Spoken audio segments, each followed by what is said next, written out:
Can one be a murderer even if they haven't taken anyone's life? The answer may seem surprising to some, but yes, it's possible. This has been proven, for example, by what criminals. Even if they didn't personally wield a weapon or pull the trigger, their signatures appeared on documents authorizing executions. One can also possess such influential and psychopathic personalities that enable them to control the minds of others and persuade them to engage in actions that defy any moral scale.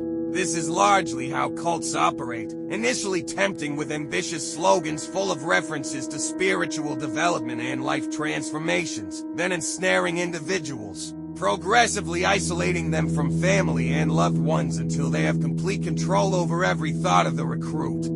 Escaping such an environment often fails, and the consequences of remaining in a cult can be devastating. That was in August 1969. Sharon Tate was an incredibly beautiful and talented actress who captivated the American audience. She tied her private life to Roman Polanski, a polished director who was on the brink of worldwide fame. The couple got married in London on January 20, 1968. Initially, Sharon and Roman lived in the director's apartment at Eden Square. However, they soon returned to Los Angeles, where they led a lavish social life. They regularly mingled with cinema stars, such as Steve McQueen, Mia Farrow, Joan Collins, Jane Fonda, and Kirk Douglas. They also didn't shy away from contact with musicians. Among their acquaintances were Jim Morrison and members of the Mama and the Papas group. Sharon's career began to accelerate. She received a Golden Globe nomination for her role in the Valley of the Dolls film. Subsequent productions also brought her critical acclaim. Both she and Roman worked hard for success, and by the end of 1968, life brought them another challenge. Tate was pregnant. In February 1969, the couple decided to live in the residence at Cielo Drive in Benedict Canyon. Sharon immediately fell in love with this house and wanted to raise her child there. The building had previously belonged to the couple's friends, Terry Melcher and Candace Bergen. Terry was a singer and music producer. In 1968, he met Charles Manson, the leader of a cult known as the Family. Manson had big musical ambitions and believed that Melcher would help him record an album and make a career. Initially, Terry was fascinated by the guru, even planning to make a film about him and the hippie community he created. Charles Manson frequently visited the producer at his home on Cielo Drive. He was convinced that the music world would soon open its doors to him. He began to collaborate with Dennis Wilson from the Beach Boys. The result of this acquaintance was the song Never Learn Not to Love, which was inspired by Manson's creation. In the same year, he also recorded Look at Your Game. However, Manson's explosive and unpredictable nature led to producers withdrawing from the collaboration. Charles became furious, repeatedly confronting Melcher and attempting to force the creation of a musical project through threats. However, this failed, and dreams of a show business career vanished irretrievably. Manson's and Sharon Tate's paths crossed before August 1969. Convinced that Melcher still lived at Cielo Drive, Manson came to the house demanding to meet the producer. He was informed that Terry had moved out and was no longer there. He gave Tate a cold look and disappeared, leaving behind an unsettling atmosphere. Sharon was preparing for the birth of her child, arranging the room, and contemplating what her future would look like. Despite appearing to lead an ideal life alongside a famous director, it was not without its problems. The couple's friends admitted that Tate and Polanski had different expectations. She wanted a quieter marriage focused on raising children, while he wanted a wife living under the bohemian umbrella, not a housewife. He was also not thrilled about the prospect of the new role he was soon to embody. He wasn't in a hurry to become a father. He wanted to enjoy life, party, and make films. That's why their home, he and Sharon's, often hosted parties, frequently infused with marijuana and alcohol. The director openly admitted that fidelity wasn't his strong suit. Nevertheless, he deeply loved his wife. although she quietly believed that her husband would eventually change. The marriage maintained an open household where guests from various backgrounds mingled. Even Sharon's pregnancy didn't change this. She adored her residence, so she refused to stay in the clinic Roman suggested. She wanted to remain at Cielo Drive until giving birth. Meanwhile, Polanski was in Europe. He was supposed to return to his wife on August 12th. He entrusted her care to friends Wojciech Frykowski, a Polish film producer, and Abigail Folger, an heiress to $1 million fortune, who was dating Frykowski. On August 8th, Sharon spent a pleasant day with friends. After a phone call with her husband, she went to her favorite Mexican restaurant, El Coyote, accompanied by Frykowski, Folger, and James Ring, a Hollywood hairstylist and stylist. They returned to the estate around 10:30 p.m. Frykowski almost immediately lay down on the couch downstairs. Sharon went to her bedroom, where she briefly talked with Sebring, and Folger sat with a book in hand. None of them had any idea that at that time, a group of killers was setting out from a ranch 30 kilometers away, ready to bring a level of bloodshed America had never seen before. At 1:30 a.m., Tex Watson, Susan Atkins, Linda Kastian, and Patricia Karen Winkler, on the orders of their guru Charles Manson, crossed the gate of the Cielo Drive estate. Earlier, Watson had cut the telephone lines to prevent anyone from calling for help. On their way, they encountered 18-year-old Stephen Parent, who was leaving from the house. He was visiting William Garrettson, who was the caretaker of the estate. When he stopped at the gate and opened the window to push the button, Tex emerged from the darkness. Stephen instinctively raised his hands, asking the attacker not to harm him, but Watson had no intention of leaving anyone alive. He raised the gun, aimed, and fired at Stephen 4 times. The occupants of the house heard nothing and had no idea of the horror about to unfold. After killing Stephen, the murderers entered the building. Tex first noticed the sleeping Frykowski. He approached him, woke him up, and said he had come as the devil to do the devil's work. Susan and Patricia began to search the house. They found Abigail, Sharon, and James, armed with knives. The attacker ordered the trio to go to the living room. Sebring refused to surrender and began to resist. In response, the attackers shot him and then attacked him with a knife. Meanwhile, terrified and injured, Frykowski ran out of the house onto the lawn, but Manson's gang caught up with him there.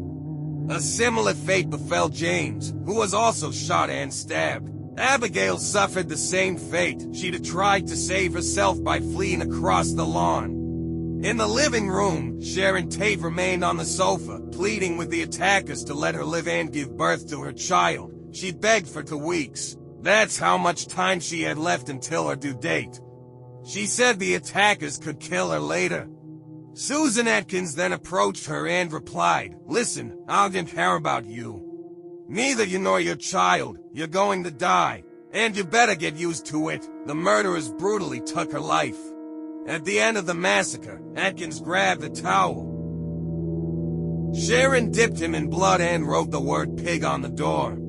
Intoxicated by the scale of cruelty they inflicted, the attackers ran out of the house and vanished into the darkness from which they had emerged moments earlier. Later, they joyfully danced in the moonlight, celebrating the bloodshed. On the morning of August 9th, the Tate household maid, Union Fred Chapman, arrived at the house.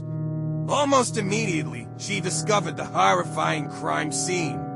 Screaming, she ran to a neighbor who then notified the police. Chapman later recounted, "That day, like any other, I arrived at Mrs. Tate's residence early in the morning. It was supposed to be just another ordinary day, ordinary duties, routine.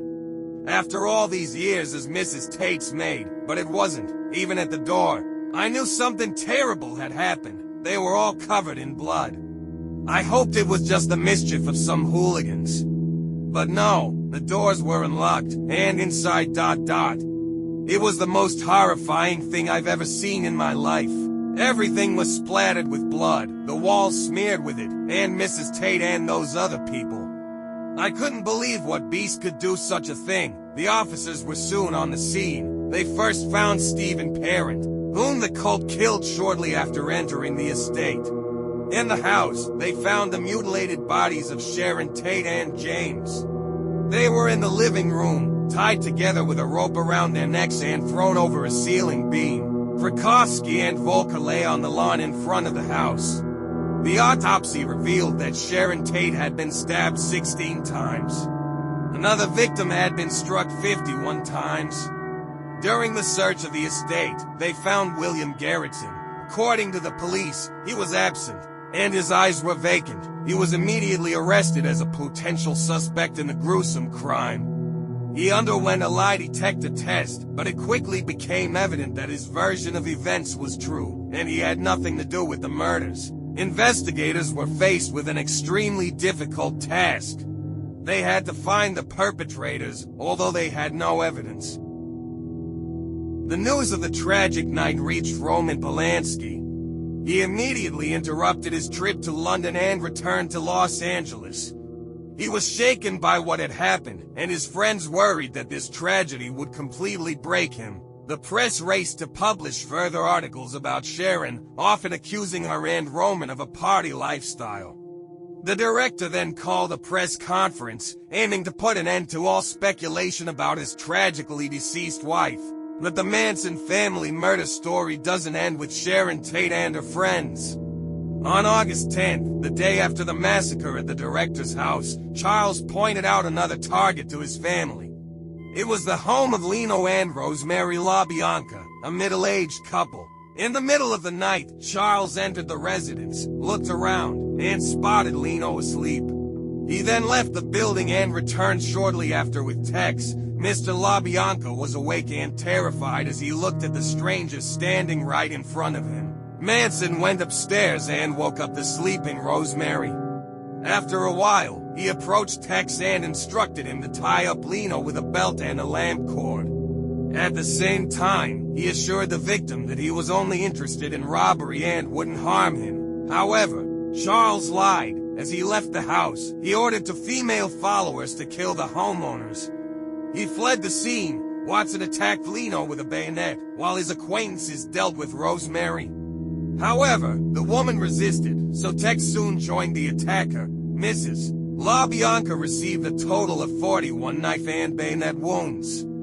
After the murder, the attackers painted several messages with the victim's blood on the doors.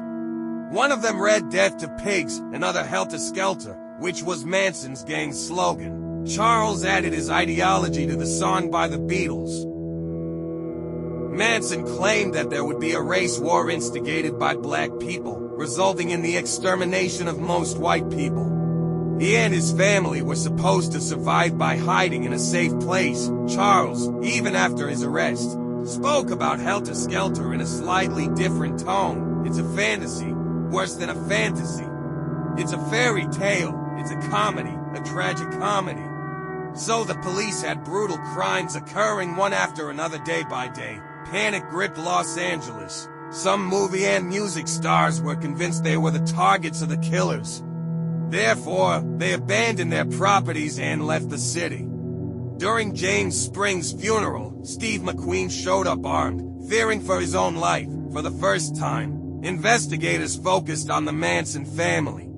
On August 16th, over 70 police officers conducted a raid on the ranch where the cult resided. However, it wasn't about brutal murders but about car thefts. A total of 26 people were arrested. However, they were all released shortly afterward due to lack of evidence. Manson decided it would be best to move the family elsewhere and chose another ranch, this time in Death Valley. The location could only be reached by a dirt road surrounded by canyons. Charles was convinced that in such remoteness, the police wouldn't be able to track him down. After another raid related to thefts and robberies, Susan Atkins was arrested. Extremely confident, she boasted to other inmates that she was responsible for killing Sharon Tate. Then, for the first time, the family was linked to the brutal August murders as more testimonies emerged. Investigators were ready to prosecute Manson and his gang. In 1970, Charles Manson, Tex Watson, Patricia Karen Winkler, and Linda Kastian stood trial. They were to answer for the massacre at Cielo Drive. Soon, the family was also linked to the murder of the LaBianca couple. Initially, Atkins cooperated with the prosecution in exchange for avoiding the death penalty, but when she realized she could incriminate her guru, she withdrew her testimony. Total immunity from criminal responsibility was then offered to Kastian. It was established that she had indeed participated in the attacks, but her role was limited to that of a driver. Linda agreed to this cooperation and became one of the main prosecution witnesses. During one of the hearings, Manson and the other defendants appeared in court with an X carved on their foreheads. Meanwhile, outside the building, members of his cult who remained free gathered, threatening that if the guru was convicted, they would commit self-immolation. Throughout the ongoing trials, they also repeatedly threatened witnesses who were to testify against Manson. On March 29, 1971, the verdict was reached in the case of Sharon Tate and her friends. All the accused were found guilty and sentenced to death. Convictions were also handed down in the case of the LaBianca couple. Manson was also convicted of ordering the murder of Gary Hinman, who had ties to the family in the past. In July 1969, he was found dead in his apartment. He had been stabbed twice in the heart and his face was mutilated. Due to a change in the law, the death sentences handed down for these shocking crimes were commuted to life imprisonment. In one of the interviews, Manson argued that such a turn of events did not surprise him. "I knew I wouldn't go to the gas chamber because I hadn't done anything wrong." Who exactly was Charles Manson? He was born on November 12, 1934. His mother, Caitlin Manson Bowers Cavendish, née Maddox, was only 15 years old when she welcomed her son into the world. Her partner abandoned her as soon as he found out about the pregnancy. Caitlin then married William Manson, who worked in a dry cleaning business, after the boy's birth. The girl often left the child and went on drunken escapades with her brother. William did not tolerate such a lifestyle and soon after the marriage, he filed for divorce. In 1939, when Charles was only 5 years old, his mother and her brother were arrested for assault and robbery. They were sentenced to 5 and 10 years in prison, respectively. Young Manson was placed in foster care in West Virginia. When his mother was released, he came back under her care again. The boy started skipping school, and the woman was constantly drinking. She moved with her son several times, and in 1943, she remarried. Charles first ended up in juvenile detention when he was only 9 years old. He set fire to his school then. In one of the interviews, when asked about the pain inflicted on the victims' families, he responded, referring to events from his past. "I don't know pain. I don't know pain. I don't know the depth of suffering, of mocking all this evil. I haven't been punished in my whole life. Since I was 10 years old, I've been put on shoulder blades in every corner of the country, forced to raise my butt when I couldn't even walk. What now? Tell me about the pain." At the age of 13, Charles went to a school for male criminals run by Catholic priests. It was severely punished for the slightest offense. The caregivers were beaten and intimidated. Manson couldn't stand discipline and ran away from the resort, choosing to stay in the woods and under the bridges. He began to focus on theft, which allowed him to survive the next few days. Subsequent crimes were interrupted by staying in closed schools and centers, according to Charles. In one of those places he was by other students. As an adult man, Manson continued his criminal life. He specialized in theft and robbery. Every moment he was caught in prison, where he spent half his life until 1969. In January 1955, Charles married the waitress Rosalia, who became pregnant with him. She gave birth to a son when her husband was in prison again. The woman abandoned Manson 2 years later, and he and his son remained unconnected. In '67, Charles was released from prison. Then he started a dangerous adventure with drugs, mostly LSD, which was popular with hippies. He was employed in a clinic where the effect of this remedy on human behavior was tested. According to David Smith, whose behavior he studied, Manson's behavior began to change dramatically much faster than it did in other patients. Charles added to drugs an exploration of philosophy, mainly that of Scientologists, which allowed him to gather devoted followers around him. Manson targeted lost individuals who were social outcasts and desperately needed emotional care. According to the aforementioned David Smith, Manson tried to reprogram the minds of members of his community so that they completely submitted to his will, giving them drugs and employing unconventional sexual practices. By April 1968, Manson had already gathered around him about 20 devoted individuals.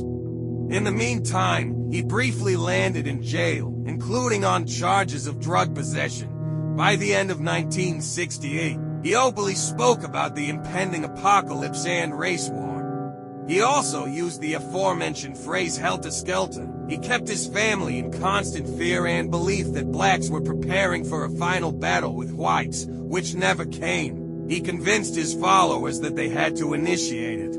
You already know the rest of his story. Charles Manson spent the rest of his life in prison. In 1970, an album with his previously recorded songs was released. It did not receive much attention, but today it is mainly treated as a curiosity. In 2014, news spread that Manson, then 80 years old, planned to marry Eston Burton, whom he met when she was only 18 years old. A year later, however, the engagement was called off. The reasons supposedly were at least two. The first was betrayal, which Barton was said to have committed, and the second was that she allegedly wanted to marry Manson only to have the right to his body after his death and to display it publicly. Charles Manson died in his prison cell on November 19, 2017, at the age of 83, due to cardiac arrest. In May 2022, Patricia Karen Winkler, responsible for the Cielo Drive massacre, was granted parole. The remaining inmates are still behind bars. Tex Wilson underwent a conversion and became extremely devout. He applied for early release 18 times. All requests were rejected, and Hudson also applied for a reduced sentence. In February 2022, the Supreme Court rejected the documents. Susan Atkins also fought for parole. In 1976, she gave an interview in which she confessed what happened at Sharon Tate's house.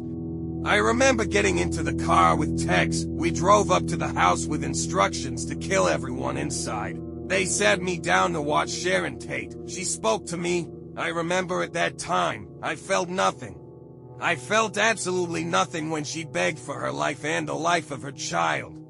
Atkins died in prison in 2009. Charles Manson himself, despite his madness and shocking life story, penetrated pop culture. He appeared in songs, cartoons, and movies. So he achieved what he wanted. He made his mark in show business. Sometimes I feel afraid of life. Life scares me. Dying is easy.